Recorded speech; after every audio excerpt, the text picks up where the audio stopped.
Bienvenue dans cette vidéo débriefing de ma séance de trading du lundi 3 avril 2023. Ça fait un petit moment que j'avais pas fait de vidéo. C'est vrai que j'ai été pas mal occupé sur les 15 derniers jours de mars notamment. Donc je vais essayer véritablement d'être plus assidu sur le mois d'avril. Mais j'ai pas pu beaucoup trader finalement sur les 2 dernières semaines de mars et encore moins faire des vidéos. Donc je m'en excuse. Merci à ma communauté d'être là, de regarder, de liker, de commenter.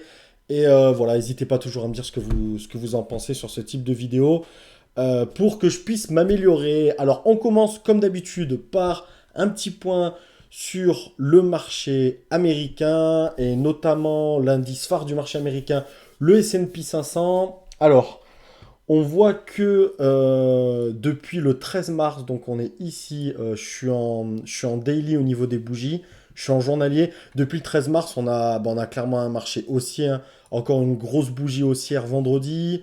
Aujourd'hui, une ouverture dans le haut du range de vendredi et vous allez le voir en minutes. Voilà, là on est en minutes.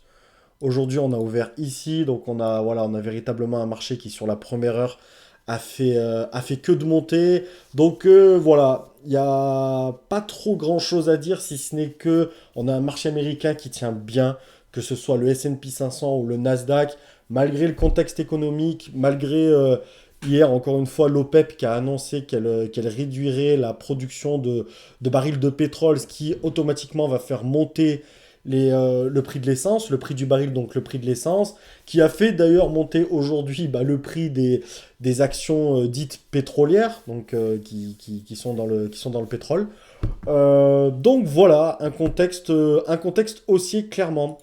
Et moi, dans tout ça, bon, on reste à lundi, donc toujours prudence sur les premières minutes parce qu'on a tous les ordres du week-end qui sont exécutés. Mais j'avais donc plusieurs actions essentiellement haussières, évidemment, pour la plupart. Mais j'avais Tesla, que vous voyez sur mon graphique en bas à gauche. J'avais Tesla qui, elle, a ouvert en gap baissier de 3,5%. Donc moins 3,5% sur Tesla aujourd'hui. Pourquoi? Parce elle a annoncé des résultats décevants sur son premier trimestre 2023. Du coup, voilà, petit vent de panique, hein. Ça fait un peu vendeur de tapis, mais 3,5%, c'est pas un vent de panique non plus. Mais voilà, en tout cas, Action qui, dans un contexte haussier, est quasiment la seule qui ouvre en gap baissier. La seule, je parle parmi les actions mainstream, évidemment. Et d'ailleurs, elle a plombé un petit peu le Nasdaq en début de séance. Et c'est la seule aujourd'hui, pourtant j'avais pas mal d'autres actions haussières, c'est la seule aujourd'hui qui va m'offrir une opportunité technique intéressante.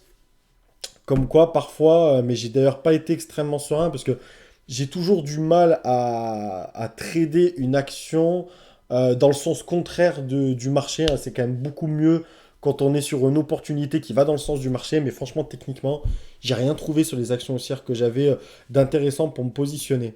Alors que là, on voit bien que petite pause Tesla dans un premier temps, situation classique de gap and go, j'ai envie de dire, c'est-à-dire que elle remonte toujours une petite pression vers la clôture de la veille étant vendredi dans ce cas-là évidemment, toujours une petite pression vers la clôture de la veille, et après une redescente dans le sens du gap, donc dans le sens de la continuation de la baisse. Donc intéressant pour moi à shorter ici en dessous des 200 dollars. C'est un chiffre rond, donc voilà d'ailleurs, je me positionne avec 70 titres, petite position au début, pour plusieurs raisons. La première, on est sur une action mainstream et c'est des actions qui sont évidemment énormément regardées, que ce soit par les particuliers, par les traders professionnels, par les fonds de pension, énormément de monde sur ces actions-là, et beaucoup de high level.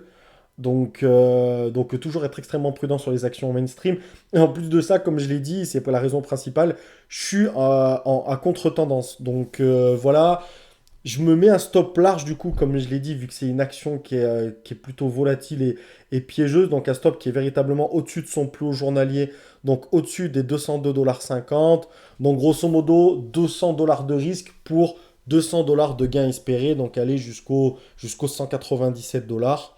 Ce serait top et je m'interdis pas, et c'est même ce que je vais faire, de renforcer ma position si ça me donne raison et si elle retourne vers les 199,50 $, ce qu'elle a fait brièvement sur cette bougie-là et j'ai renforcé tout de suite.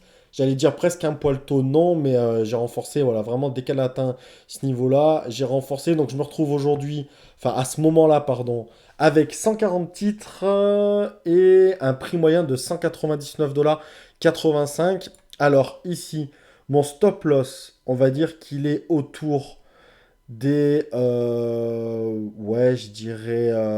allez, 201,50 $. J'allais dire 201 $, mais il est presque un poil proche. Et d'ailleurs, j'ai réfléchi donc autour des 201,50 $, ce qui nous fait à peu près... quoi? 1 dollar...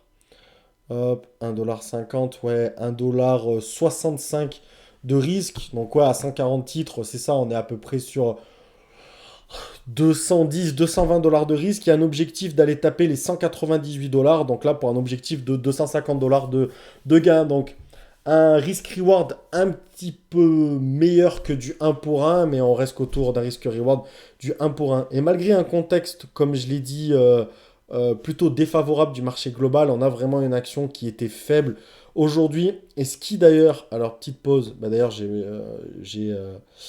j'ai racheté par ici. Petite pause qui d'ailleurs m'a confirmé, c'est que pendant que le marché monte, on voit clairement que l'action, elle monte pas. Elle a tenté des petits rebonds ici entre les 199,50 $ et les 201 $.